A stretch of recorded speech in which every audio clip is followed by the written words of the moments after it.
Hey, it's me, Nalthazar, and welcome to another video. In this one, I'm going to be showing you guys a deck that I made around Treacherous Blessing. So in my Discord, there's a link in the description if you guys would like to join. I asked my community members to challenge me, and so they're working on what the challenge is going to be. I'm actually going to be deciding on it tonight from their voting. But the first thing that anyone brought up was Treacherous Blessing. And they were like, try and make a deck around Treacherous Blessing. And I actually already had a deck that was pretty cool around Treacherous Blessing. So I figured, you know what, I'll make a video on it here. And so I'll show off what I've done with Treacherous Blessing. But keep an eye out for the challenge. I'm going to be posting that one too. I don't know what it is yet, though. So Treacherous Blessing is 11 mana. It's a black support from Theros, Beyond Death. And when this support enters the board, draw 4 cards. Those cards gain half of their mana. And then when you cast a card from your hand, you lose 10 life. And also, while on the board, if you would exile a card from your hand, if it has 8 or more mana, discard it instead. Then this support loses 1 shield. Now, I imagine that a number of you guys have tried to make this thing work, or you pulled this and you're like, this thing is absolute hogwash. Why does this exist? But actually printed in the exact same set was a pretty good reason for it to exist, and that is Enigmatic Incarnation. So Enigmatic Incarnation and the Treacherous Blessing are the only 2 supports that I'm going to be running in this deck for somewhat obvious reasons as we go over Enigmatic Incarnation. So Enigmatic Incarnation is a 7 mana support. And it reads, at the end of your turn, you may destroy another non-token enchantment support you control with the lowest shield. If you do, fetch the first creature from your library that costs X mana and move it to the battlefield, where X is the cost of that enchantment plus 2.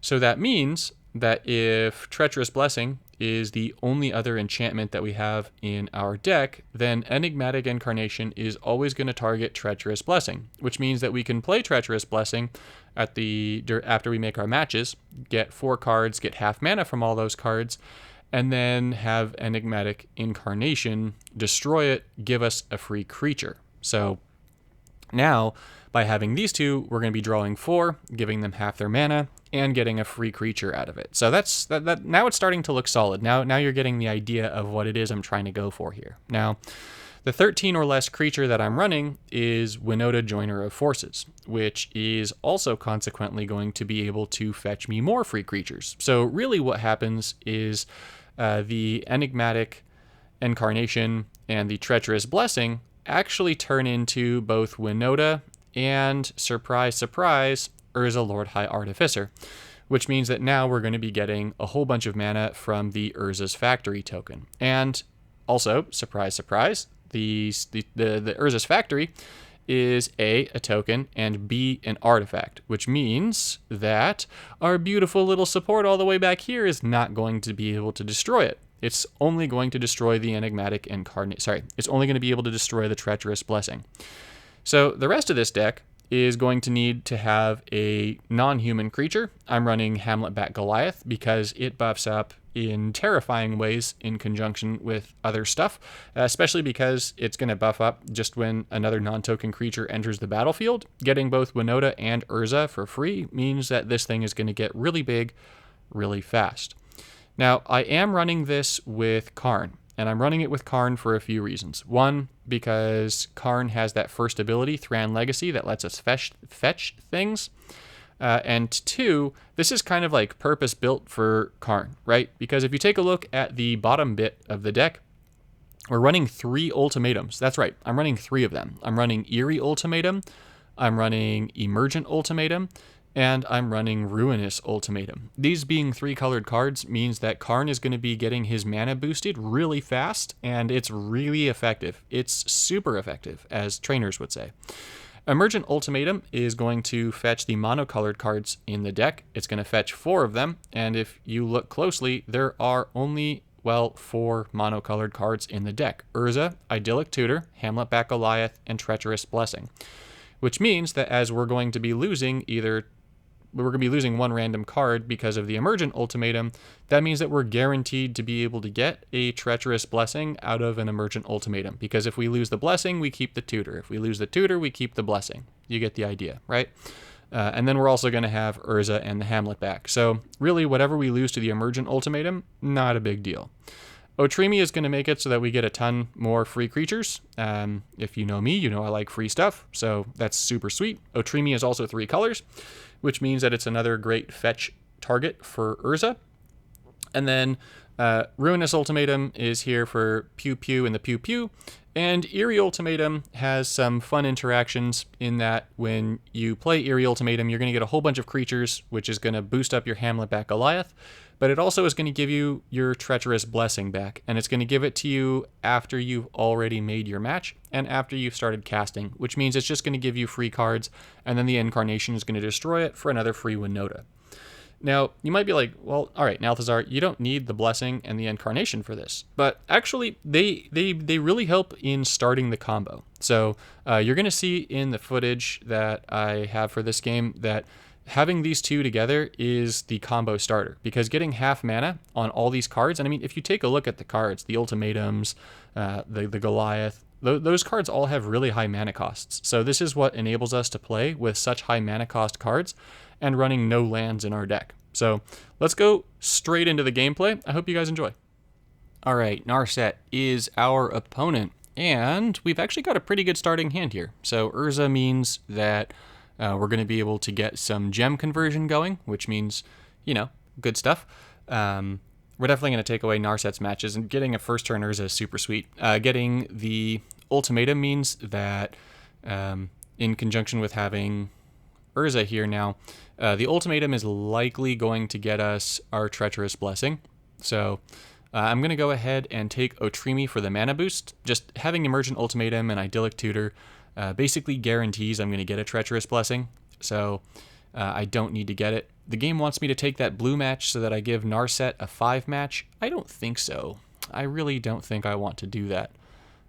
So I think there's a better choice, and it's definitely going to be a double match right there. Idyllic Tutor, boom, is getting us our Treacherous Blessing.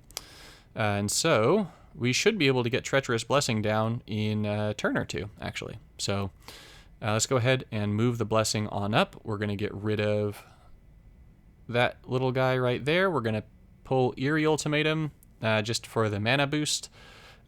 We don't need the Eerie Ultimatum, but I mean, I guess it could be worth holding on to for a hot second.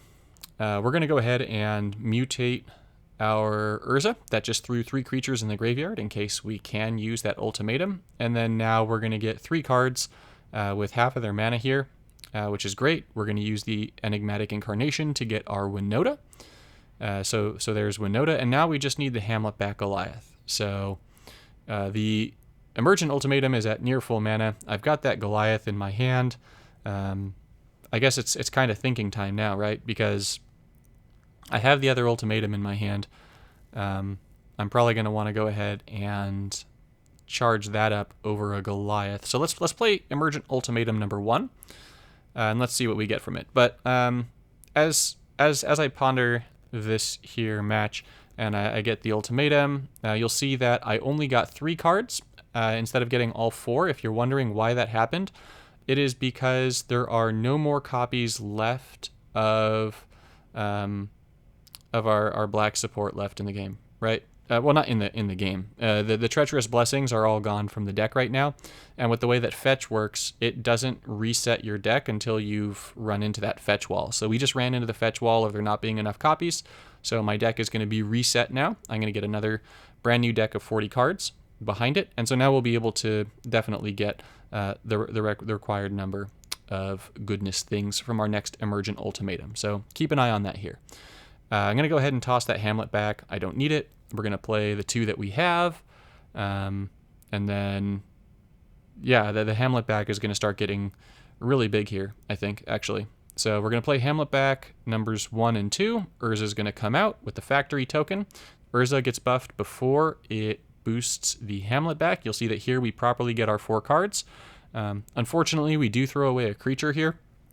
But it's really not, you know, the biggest deal ever. I mean, Narset's dead. next turn unless she plays some kind of board wipe. She plays her own Urza, but Treacherous Blessing is too strong for her. There is not enough she can do to try and survive for this. It's just too strong. So if you're like, wait a minute, you just used the one Treacherous Blessing. That's right. Remember, the Treacherous Blessing is to serve as the combo starter. You're using it to start the combo. There goes me hitting my headphones into I think I'm using Karn's second ability. Just I was really hoping to get an Eerie Ultimatum off here. So ideally we can get said Eerie Ultimatum off, and then in getting off an Eerie Ultimatum, we can maybe make the Hamlet Bat Goliath get big. So as you can see, the combo works really well. It's really effective, like especially in this deck. This deck is really effective. I wound up winning 11 straight training grounds matches with it last night. I just kept playing it and playing it and playing it to see if like anything would go wrong, and just nothing did, like at all. It's really, really darn good. So you definitely want to play it with Karn. We're definitely getting the Eerie Ultimatum off, so let's see how nasty this gets. But yeah, there's no hope for Narset. So here comes the Ultimatum. We're not going to take the Otrimi. That's fine. We're not actually going to be playing anything else from our hand, most likely. Oh, no. It's going to let us play the Ultimatum. It shouldn't, actually, but whatever. That's fine. So Urza is boosting up to 48, and man, that's scary. We're getting a free Urza from Winota, which is going to boost the Hamlet back again, and that's all she wrote. So thanks so much for watching. Let me know what you guys think, and I'll see you in the next one.